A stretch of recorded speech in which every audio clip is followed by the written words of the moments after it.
আসসালামু আলাইকুম। প্রিয় দর্শক, আপনারা জানেন এর মধ্যে সবাই ডিটেল জেনেও গেছেন, কারণ পুরো ঘটনাটাই তো টেলিভিশনে লাইভ হয়েছে। সেটা হলো যে আজকে এই মানবতা বিরোধী যে ট্রাইব্যুনাল ইন্টারন্যাশনাল, সেখানে শেখ হাসিনার মামলার রায় হয়েছে। যে মামলা মানবতা বিরোধী, সেই মামলায় অপরাধী হিসাবে আসামি ছিলেন তিনজন: শেখ হাসিনা, তার স্বরাষ্ট্রমন্ত্রী আসাদুজ্জামান খান কামাল এবং আইজিপি, সাবেক ওই সময়কার আইজিপি চৌধুরী আবদুল্লাহ মামুন। তিনজনের মধ্যে আইজিপি মামুন সাহেব উনি রাজসাক্ষী হয়েছেন, মানে উনি সব ঘটনা নিজে থেকে বলে দিয়ে আদালতকে সাহায্য করেছেন যে আসলে ওই সময় কি ঘটেছিল, এবং তার বক্তব্য, বিভিন্ন সাক্ষ্য প্রমাণ ইত্যাদির প্রেক্ষিতে আদালত আজকে রায় দিয়েছে। এবং সেই রায় হলো শেখ হাসিনার মৃত্যুদণ্ড এবং তৎকালীন স্বরাষ্ট্রমন্ত্রী আসাদুজ্জামান খান কামালের মৃত্যুদণ্ড। এবং আইজিপি মামুন সাহেব যেহেতু রাজসাক্ষী হয়েছেন, মানে মামলার বাস্তবায়নে সরকারকে সাহায্য করেছেন, এই জন্য ওনাকে 5 বছরের কারাদণ্ড, মানে ওনার সাজা কমিয়ে দেওয়া হয়েছে। এই হলো মোটামুটি রায়। এই রায় নিয়ে এরই মধ্যে অনেক কিছু হয়েছে, আপনারাও জানেন, শুনেছেন। কেউ খুশি, অনেকেই খুশি হয়েছেন, অনেকে সন্তোষ প্রকাশ করেছেন, অনেকে দুঃখিত হয়েছেন, অনেকে ক্ষুব্ধ হয়েছেন। আমরা নানা ধরনের চিত্রই এই দেশে আজকে সারাদিন দেখলাম। আমি যেখানে থাকি, আমি থাকি ঢাকা শহরে কলাবাগান এলাকায়। আমার বাসা থেকে 32 নম্বরের দূরত্ব হলো হাঁটা দূরত্ব, মানে হেঁটে গেলে 7-8 মিনিট লাগে এবং দেখাও যায়। 32 নম্বরের সামনে আজকে মোটামুটি একটা রণক্ষেত্র ছিল। যাই হোক, সে আলোচনা আমি একটু পরে আসছি, কেন কি সমাচার আসছি। এই মামলায় আসামি পক্ষ 3 জন আসামি। 3 জনের মধ্যে একজন তো আছেন, বন্দি অবস্থায় আছেন, গ্রেফতার অবস্থায় আছেন, এবং যিনি রাজসাক্ষী হয়েছেন তার কথা বাদ রাখি। বাকি যে 2 জন, তাদের পক্ষে তারা কোনো উকিল নিয়োগ করেন নাই। রাষ্ট্র তাদের পক্ষে একজনকে উকিল হিসেবে নিয়োগ করেছিলেন, তার নাম মিস্টার আমির হোসেন। আমি আমির হোসেন সাহেবের বক্তব্যটা দেখলাম, মানে রায়ের পরে। উনি বক্তব্য বলছিলেন যে আমি ক্ষুব্ধ, আমার ভেতরে কষ্ট লালন করতেছি, এটুকু উনি বলেছেন। এইটুকু কথা খুব কম বলেছেন। আরেকটা কথা বলেছেন যে এই মামলা আপিল করা যাবে কি যাবে না সেই ব্যাপারে। তো এই জন্যই বলছেন আমি ক্ষুব্ধ, আমার ভিতরে কষ্ট লালন করছি। আমি খুব বেশি দিনে লক্ষ্য করলাম, আপনারা ভিডিওটা পাবেন, বিভিন্ন পত্রিকার মিডিয়াতে ভিডিওটা আসছে। উনি যখন এগুলো বলছিল তখন ওর মুখে কিন্তু হাসি ছিল। তা হাসি মুখে কষ্টের কথা বলাটা আসলে কঠিন। এটা করতে গেলে যে পার্সোনালিটি দরকার হয়, যে ব্যক্তিত্বের দরকার হয়, যে অভিনয় ক্ষমতার দরকার হয়, সেটা হয়তো ওনার নাই, যে কারণে উনি মনের ভাবটা প্রকাশ করতে পারেন না। মুখের ভাব এবং মনের ভাব এক হয়নি। যাই হোক, তারপরেও উনি ছিলেন উকিল। উনি শেখ হাসিনা এবং ডক্টর আসাদুজ্জামান কামালের পক্ষে যুক্তি তর্ক করেছেন। আমরা কিন্তু দেখি যে একদম হাতে নাতে ধরা পড়া অপরাধীর পক্ষেও যিনি উকিল থাকেন, তিনি কিন্তু অনেক যুক্তি দেন। নিশ্চয়ই আমার ধারণায় আমির হোসেন সাহেব অনেক যুক্তি দিয়েছেন, যে যুক্তিগুলির পরও ওনার বিপক্ষে রায় যাওয়া তিনি কষ্ট পেয়েছেন, ক্ষুব্ধ হয়েছেন, এবং সেটা হাসি মুখে বলতেও পেরেছেন। এবং উনি জানিয়েছেন যে এই মামলায় আপিল করার কোনো সুযোগ আপাতত নেই। সুযোগ আছে, তাত্ত্বিকভাবে আছে, কিন্তু প্র্যাকটিক্যালি নাই। এই কারণে যেটা আপিল করতে হলে নিয়মটা হচ্ছে, উনি যেটা জানালেন, নিয়মটা হলো 30 দিনের মধ্যে করতে হবে। এবং এই 30 দিনের মধ্যে যাদের বিরুদ্ধে রায়, তাদেরকে সশরীরে যে আপিলটা করতে হবে, অথবা তাদেরকে দেশে আসতে হবে, এসে আত্মসমর্পণ করতে হবে, জেলে যেতে হবে, তারপরে তারা আপিল করবেন উকিলের মাধ্যমে, অথবা তাদের গ্রেফতার করা হবে, জেলে থাকবেন, তারপর ওনারা আপিল করবেন। দূরে থেকে আপিল করার কোনো সুযোগ নেই। 30 দিনের মধ্যে আসাদুজ্জামান খান কামাল এবং শেখ হাসিনা দেশে আসবেন, এরকম মনে করা আমি মনে করি না। আমি যাই না অন্য কেউ মনে করেন কিনা, করতে পারেন, বাট আমি পার্সোনালি মনে করি না। তার মানে যদি 30 দিনের মধ্যে ওনারা না আসেন, তাহলে আপিলের সুযোগও শেষ। তার মানে এই রায়টাই চূড়ান্ত হয়ে যাবে। এর মধ্যে দেখলাম ওদের রয়টার্সের কাছে দেওয়া একটা সাক্ষাৎকারে শেখ হাসিনার পুত্র সজীব ওয়াজেদ জয়, আমেরিকা থেকে, উনি বলেছেন যে নতুন একটা সরকার আসার আগ পর্যন্ত, এবং খালি সরকার আসলে হবে না, সেই নির্বাচনে আওয়ামী লীগকে থাকতে হবে। আওয়ামী লীগ সহ যদি নতুন নির্বাচন হয়, সেই নির্বাচনে একটা সরকার আসার আগ পর্যন্ত ওনারা এই মামলার কোনো আপিল করবেন না। এটা অবশ্য রায়ের আগে উনি বলেছেন। কাজে সেই বিচারে দেখলেও আমি কোনো আপিলের কোনো সম্ভাবনা আপাতত দেখছি না। তার মানে শেখ হাসিনা এবং আসাদুজ্জামান খান কামালের মানে আইনগতভাবে যে রায়টা হয়েছে, সেই রায়টা চূড়ান্ত বলে আমরা আপাতত ধরে নিতে পারি। তাহলে কী হবে এরপর? এরপর পাওয়া মাত্র তাদেরকে ফাঁসিতে ঝুলিয়ে দেওয়া হবে। এই দুজনকে পাবে কি, কিভাবে পাবে, তার রিয়াকশনটা কি? দেশে এই মামলাকে, এই আন্তর্জাতিক অপরাধ ট্রাইব্যুনাল যেটা, এই মামলার এই রায়কে নিয়ে সবাইকে খুব খুশি হয়েছেন, অনেকেই খুশি হয়েছেন, কেউ খুশি হয়েছেন, কেউ দুঃখী। যেমন আজকে দেখলাম যে গোপালগঞ্জে সেখানে তো মহাসড়ক অবরোধের একটা ব্যবস্থা করা হয়েছিল, গাছের গুঁড়ি ফেলে ছাত্রলীগের লোকজন করছিল, হইচই ছিল, অনেক কিছু হয়েছে। তারপর আবার সেগুলো ঠিকঠাকও অনেকটা হয়ে গেছে। এটা এক ধরনের প্রতিবাদ দেখেছি। আবার উল্টো প্রতিবাদ দেখেছি আমরা ৩২ নম্বরের সামনে। ৩২ নম্বর মানে বঙ্গবন্ধুর যেটা বাড়ি ধানমন্ডি ৩২ নম্বরে, সেটাতে একবার গুড়িয়ে দেওয়া হয়েছিল এক্সকাভেটার দিয়ে। সেখানেও আজকেও দুপুরের দিকে দুটি এক্সকাভেটারকে নিয়ে যাওয়া হয়েছিল, বাকি যেটুকু আছে সেটুকু ভেঙে ফেলা হবে। এবং তখন নাকি বলা হয়েছিল এগুলি ভেঙে এখানে খেলার মাঠ বানানো হবে, যাচ্ছিল এই দুটো এক্সকাভেটার নিয়ে। কিন্তু এক্সকাভেটারগুলো যে তাদের যে কাজে নেওয়া হয়েছিল সেই কাজ তারা করতে পারেনি, কারণ সেখানে তাদের পুলিশ এবং সেনাবাহিনী তাদেরকে ফিরিয়েছে। এটারও ভিডিও দেখলাম। এই ভিডিওতে দেখলাম যে এখানে পুলিশকে তারা আক্রমণ করছে, পাল্টা পুলিশ আক্রমণ করছে, এরা ঢেল দিচ্ছে, তারা টিয়ার গ্যাস ছুটছে। একটা ভিডিও দেখলাম, যারা গিয়েছিল সেখানে তাদের অনেকে গায়ে আবার জাতীয় পতাকাও ছিল, গায়ে জাতীয় পতাকা মাথায় মুড়িয়ে শরীরে লাগিয়ে গিয়েছিল। এদের কি পুলিশ মোটামুটি ভালোই উত্তম মাধ্যম দিয়েছে, লাঠি পেটা করেছে। হয়তো তারা আশা করেনি, মানে আগেরবার যখন তারা গিয়েছিল তখন তো তাদের কেউ বাধা দেয়নি, তখনও কিন্তু সেনাবাহিনী ছিল, কিন্তু কেউ বাধা দেয়নি, তাদের ভাঙতে দিয়েছিল। এবার আবার ভাঙতে দিল না। আজকে কেন ভাঙতে হবে সেটাও আমার কাছে ক্লিয়ার না। এবং ভাঙতে দেবে তারা এই প্রত্যাশাটা কেন করেছিল, আগেরবার কেন ভাঙতে দিয়েছিল সেটাও আমি জানি না। আইনগত কোন আইনে আগেরবার ভাঙতে দিয়েছিল আমি জানি না।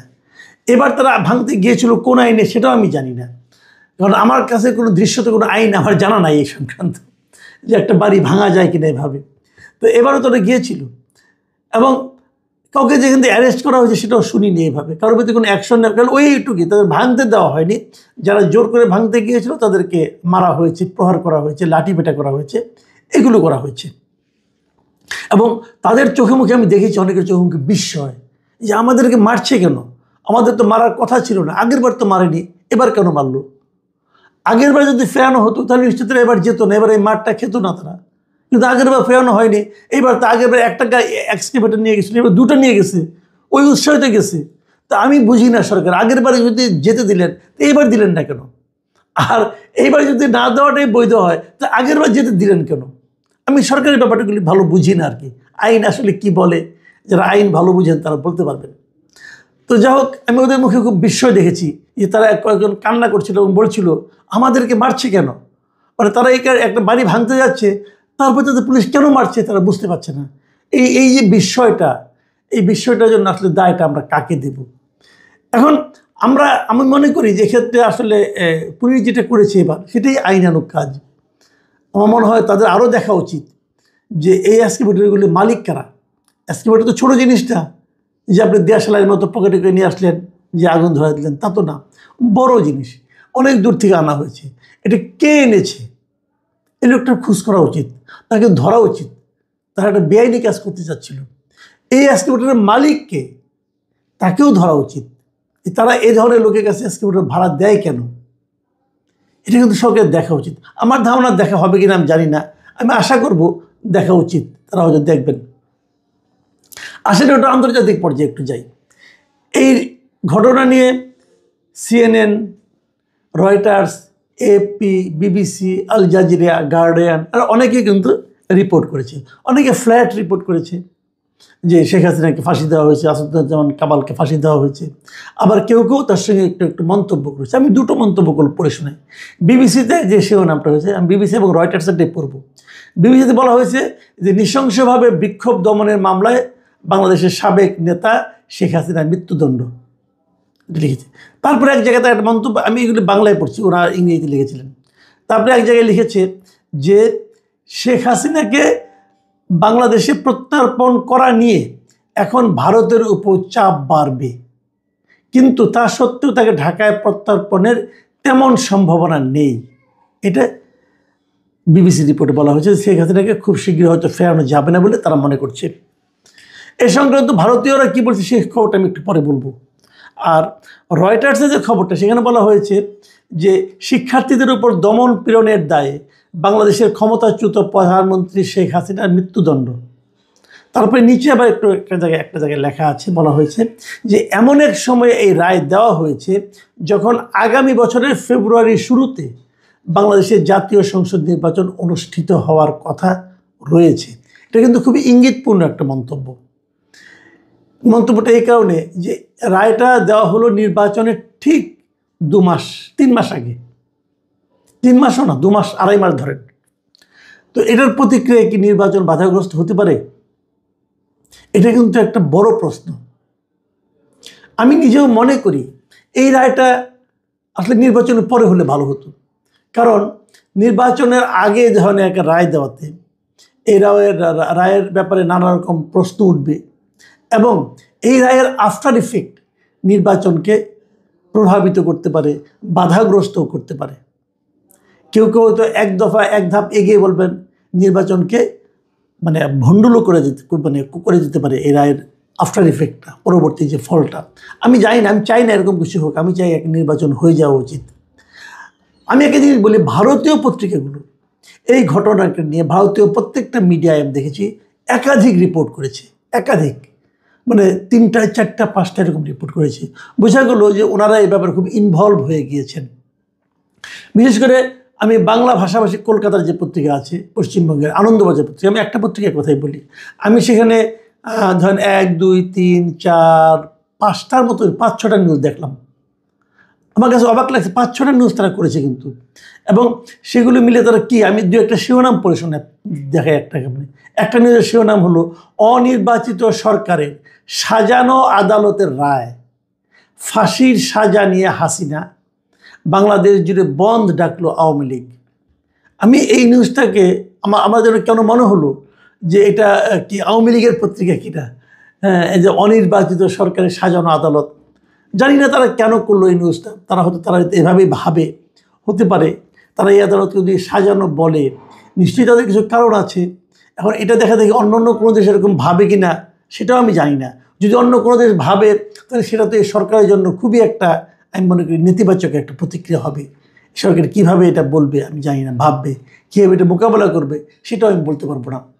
আরেকটা নিউজ হয়েছে যে বাংলাদেশে বঙ্গবন্ধু ধানমন্ডির ভাঙা বাড়ি ফের ভাঙতে জড়ো হলো শয়ে শয়ে বিক্ষোভকারী, লাঠিচার্জ সেনার। আরেকটা শিরোনাম এরকম, হাসিনাকে ফেরত চায় ঢাকা, ইউনূসের আহ্বানে কি সাড়া দেবে নয়াদিল্লি, বিবৃতি জারি মোদী সরকারের বিদেশ মন্ত্রকের। বাংলাদেশ চেয়েছে অফিসিয়ালি এই রায়ের পরপরই আমাদের যে পররাষ্ট্র মন্ত্রণালয় তারা চেয়েছে এবং ভারত তার একটা জবাব দিয়েছে। সেই জবাবের মধ্যে ফেরত দেওয়া না দেওয়া নিয়ে তেমন কোনো কথাই নেই।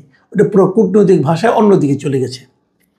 এখন প্রশ্ন হলো যে আসলে এই যে একটা রায় হলো, মৃত্যুদণ্ডের রায়, এই রায় কি খুব শীঘ্রই বাস্তবায়িত করা সম্ভব হবে? বাংলাদেশ সরকার কি বাস্তবায়ন করতে পারবে?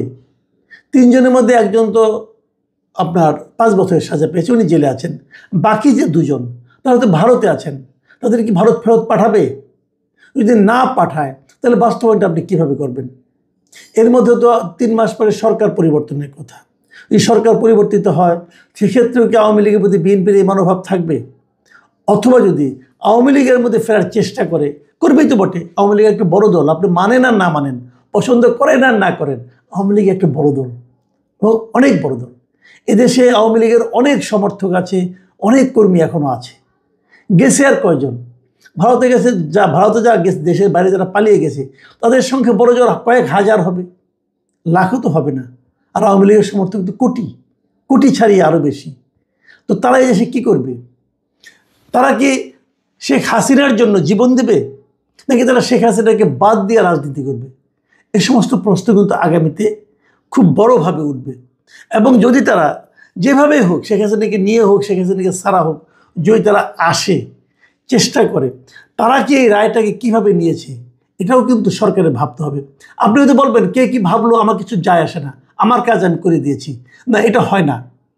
একটা জনগণ ঘনিষ্ঠ সরকারের এভাবে ভাবার কোনো উচিত না। তাকে সবাইকে নিয়েই ভাবতে হবে, কারণ দেশটাকে তো সবাইকে নিয়ে। আপনি এমন একটা দেশ চালাচ্ছেন, এমন একটা দেশে আমরা বসবাস করি, আমরা চাই না এই দেশের কিছু লোক আমাদের এখানে অস্থিরতা তৈরি করুক। সেই অস্থিরতা যদি আপনি থামাতে পারেন তাহলে ওয়েল অ্যান্ড গুড, খুব ভালো। আর যদি থামাতে না পারেন তাহলে তো আমাদের আতঙ্কিত হওয়ার প্রচুর কারণ আছে। আমি এখন ওই কথাটা বলে আলোচনাটা শেষ করব। সেটা হলো, ভারতের পক্ষে কি আমাদের এখানে তাকে ফেরত পাঠানো বাধ্যবাধকতা আছে? হয়তো আছে, যে আমাদের সঙ্গে তাদের একটা প্রত্যর্পণ, বন্দি প্রত্যর্পণ চুক্তি আছে। কিন্তু এই প্রসঙ্গে আনন্দবাজার যে রিপোর্টটা করেছে, যে সেই রিপোর্টে শিরোনাম এমন, ফাঁসির সাজাপ্রাপ্ত হাসিনাকে কি বাংলাদেশের হাতে তুলে দিতেই হবে ভারতকে? কি বলছে আইন, কি কি রয়েছে দুদেশের চুক্তিতে, অনেক কথা বলেছে। আমি অত দূর যাব না। আমি এখানে দুজন ব্যক্তির মন্তব্য তারা কোট করেছে, সেটা আমি পড়ে শোনাবো। যাদবপুর বিশ্ববিদ্যালয়ের আন্তর্জাতিক সম্পর্ক বিভাগের অধ্যাপক অনিন্দ্যজ্যোতি মজুমদার বলেন, ভারত হাসিনাকে ফেরাতে বাধ্য নয়, কারণ বাংলাদেশের সঙ্গে ভারতের প্রত্যর্পণ সংক্রান্ত চুক্তি থাকলেও সেখানে এমন কিছু শর্ত রয়েছে যার জন্য নয়াদিল্লি সেটা মানতে বাধ্য নয়, এটা বলেছে। আরেকজন রবীন্দ্রভারতী বিশ্ববিদ্যালয়ের রাষ্ট্রবিজ্ঞানের অধ্যাপক সব্যসাচী বসু রায়চৌধুরী, তিনি বলেছেন, ভারত এবং বাংলাদেশের মধ্যে বন্দি প্রত্যর্পণ নিয়ে চুক্তি রয়েছে, কিন্তু সোমবারের রায়ের পর বাংলাদেশে হাসিনার প্রাণ সংশয়ের সম্ভাবনা রয়েছে। তাই ওই চুক্তিতে থাকা নিয়ম অনুসারেই ভারত হাসিনাকে বাংলাদেশে প্রত্যর্পণ করতে বাধ্য নয়। এই যে তাদের মূল্যায়নটা, এটা কিন্তু ভারতের বিশেষজ্ঞতারা, এবং হাসিনাকে ফেরত পাঠাবে কি পাঠাবে না এটা ভারতের ইচ্ছার উপর নির্ভর করবে। কাজেই আমার কেন যেন মনে হচ্ছে ভারত হাসিনাকে ফেরত খুব সহজে হয়তো পাঠাবে না, যদি অন্য কোনো আন্ডারস্ট্যান্ডিং না হয়। সেই আন্ডারস্ট্যান্ডিং করা এই সরকারের পক্ষে সম্ভব কিনা সেটা আমি জানি না। তাহলে অবস্থাটা কী দেওয়া হলো? হাসিনাকে আপনি মৃত্যুদণ্ড দিলেন, হাসিনা এবং কামাল সাহেব ইন্ডিয়ায় থাকলেন, তারা সেখান থেকে কি করবেন আমি জানি না, কি বলবেন তাও জানি না। এগুলো নিয়েও তো নানা ধরনের আলোচনা চলবে। দেশের মধ্যে আওয়ামী লীগের বিশাল একটা লোক থেকে যাবে, আবার আওয়ামী বিরোধী লোক থেকে যাবে, আবার যারা মারা গিয়েছেন এই যে আপনার এই জুলাই আন্দোলনে তাদের মনে তো একটা ক্ষোভ আছে। এবং শেখ হাসিনা তো গত 17 বছর এদেশে ভালো শাসন করেননি, এটা তো আমরাও দেখেছি। উনি তো নানাভাবে গণতন্ত্রকে হত্যা করার চেষ্টা করেছেন, উনি মানুষের ভোটাধিকার কেড়ে নিয়েছিলেন। সেই হিসেবে ওনার প্রতি মানুষের অনেক ক্ষোভ আছে কিন্তু। এবং সেই ক্ষোভের মাত্রাটা কি, মৃত্যুদণ্ড দেওয়ার মতো কিনা, অথবা উনি যে অপরাধটা করেছেন, যে অপরাধগুলি করেছেন, এই হত্যাগুলি যেগুলি হয়েছে, এই হত্যাগুলির পেছনে তো ওনার ভূমিকা আছে। উনি তো বলেছেন তাদেরকে মারার জন্য, বলেন নাই? উনি বলছেন আমি বিদ্রোহ দমনের জন্য বলছি, কিন্তু বিদ্রোহ দমন তো হত্যা করার মাধ্যমে। পুলিশ যেরকম ছবি আমরা বিভিন্ন ছবি দেখেছি, কি মর্মান্তিকভাবে পুলিশ তাদেরকে গুলি করেছে, বুক লক্ষ্য করে গুলি করেছে। আমরা একটা দৃশ্য আমি ভুলতে পারি না, ওই যে কার নিচে ঝুলেছিল, ওই ঝুলন্ত অবস্থা তাকে গুলি করা হয়েছে। এসব দৃশ্য তো আমরা ভুলবো না। এইসব অপরাধের কারণে তার শাস্তি তো হতেই পারে। সে কে, শেখ হাসিনা না কে, এটা তো আমার জানার ব্যাপার না। মানুষটা মেরেছেন আপনারা, তো সেই সাজাও তো হতে পারে। কিন্তু সেই সাজাটা আপনি কখন দিলেন, কিভাবে দিলেন, আদালতে কি আলোচনা হয়েছে, আদালতের বিচার প্রক্রিয়া কতটা কি ছিল, এগুলো নিয়েও কিন্তু আলোচনা চলবে। আমরা ফিনিশিং, আমার যেটা প্রত্যাশা, আপনারা যা কিছুই করেন, যা কিছুই করবেন আগামীতে, আমার খালি একটাই কথা, প্লিজ দেশটাকে বিভক্ত করেন না আপনারা। বিভক্ত জাতি অগ্রসর হতে পারে না। আমরা একটা